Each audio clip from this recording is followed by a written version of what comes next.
محترم سامعین، آج پھر ایک دلچسپ بات لے کر کے آپ کی بارگاہ میں حاضر ہوا ہوں۔ آپ اس ویڈیو کو مکمل سماعت کریں، انشاءاللہ کچھ فائدہ آپ کو ضرور ہوگا۔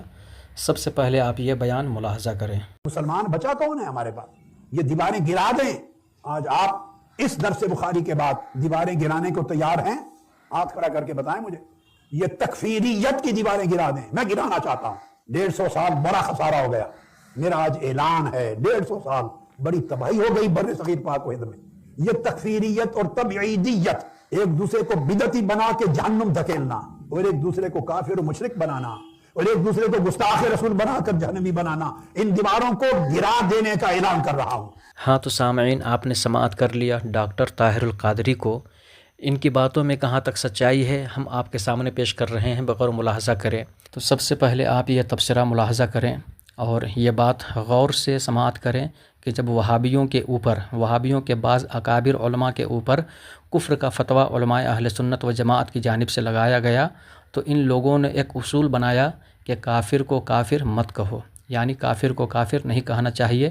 یہ اصول وہابیوں نے اپنی طرف سے بنایا، جبکہ یہ اصول قرآن و حدیث کے خلاف ہے۔ جب ان لوگوں کے اوپر کفر کا فتویٰ لگا تو کفر پر پردہ ڈالنے کے لیے یا کفر کی آواز کو نہ سننے کے لیے ان لوگوں نے یہ اصول بنایا کہ کافر کو کافر مت کہو، تاکہ ان لوگوں کے کفر کو دیکھتے ہوئے بھی لوگ کافر نہ کہیں۔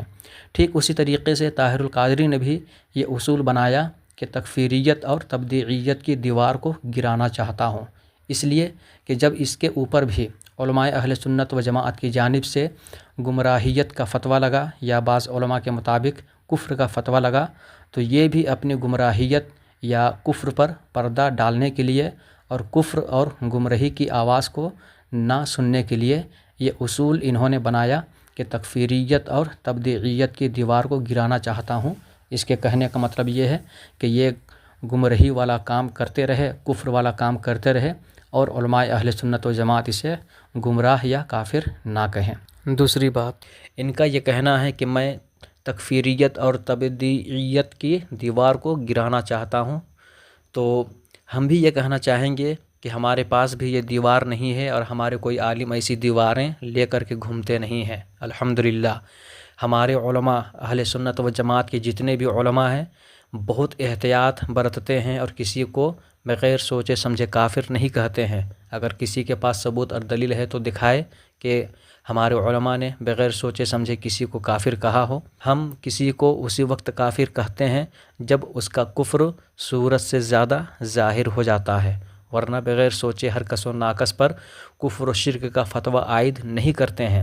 مسلک حق اہل سنت و جماعت المعروف با مسلک اعلیٰ حضرت کے جتنے بھی علماء ہیں، آپ ان کی کتابیں، ان کی تقریریں سماعت کر لیں۔ کسی بھی فرد پر بغیر سوچے سمجھے، بغیر تحقیق کے کافر کسی نے کہا نہیں ہے۔ اگر کوئی ثابت کر سکتا ہے تو ثابت کر کے دکھائے۔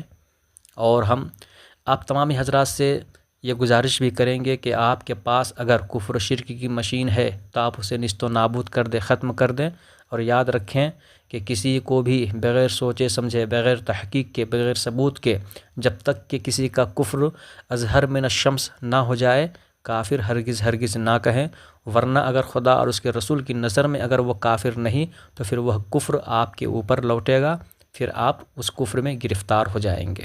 اب تھوڑا سا مولانا سمیر الدین کو بھی سماعت کر لیں، یہ وہابیوں کا بہت بڑا عالم ہے، اس کے بعد پھر میرا تبصرہ بھی آپ ضرور سماعت کریں۔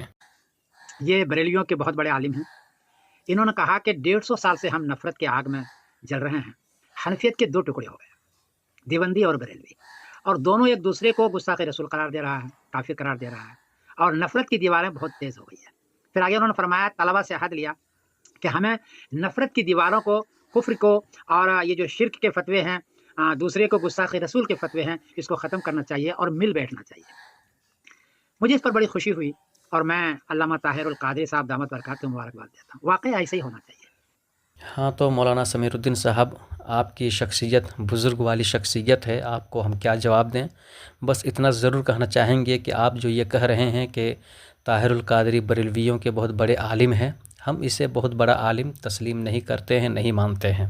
اگرچہ کتنا ہی علم ان کے پاس ہو، ہمارے کئی علماء نے ان کے اوپر فتویٰ عائد کیا ہے جو خارج از مسلک حق اہل سنت و جماعت ہے۔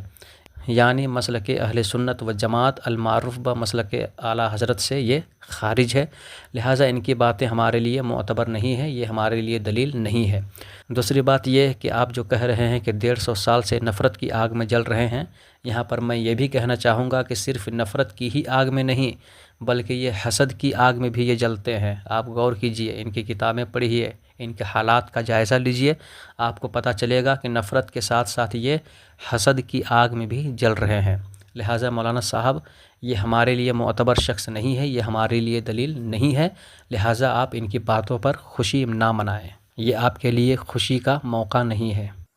ماشاءاللہ جناب ڈاکٹر طاہر القادری صاحب کی اس ہمت، جرأت و بے باکی اور ساتھ میں مولانا سمیر الدین القاسمی صاحب کا سپورٹ قابل مبارکباد ہے۔ اچھا، تو امتیاز غلامی صاحب آج آپ بہت خوش نظر آ رہے ہیں، آپ طاہر القادری کو مبارکبادی پیش کر رہے ہیں، ارے کیوں نہ ہو، آپ ہی کی بولی تو یہ بول رہے ہیں تو پھر وہ مبارکبادی کے قابل تو ہیں، حقدار تو ہیں، ضرور ہیں، لیکن یاد رکھیں یہ آپ کے بارے میں، آپ کے مسلک کے بارے میں کیا کہتے ہیں، آپ اسے بھی سماعت کر لیں۔ ایک کتاب ہے عقائد میں احتیاط کے تقاضے، یہاں پر لکھتے ہیں اس کتاب میں، آپ اسکرین میں بھی دیکھ سکتے ہیں، بعض لوگ جوش توحید میں صیغہ خطاب کے ساتھ عقائد و جہاں حضور نبی اکرم صلی اللہ تعالیٰ علیہ وسلم پر صلاۃ و سلام کو استعانت بالغیر کہہ کر شرک قرار دیتے ہیں اور اسے ناجائز سمجھتے ہیں، جو سراسر غلط ہے۔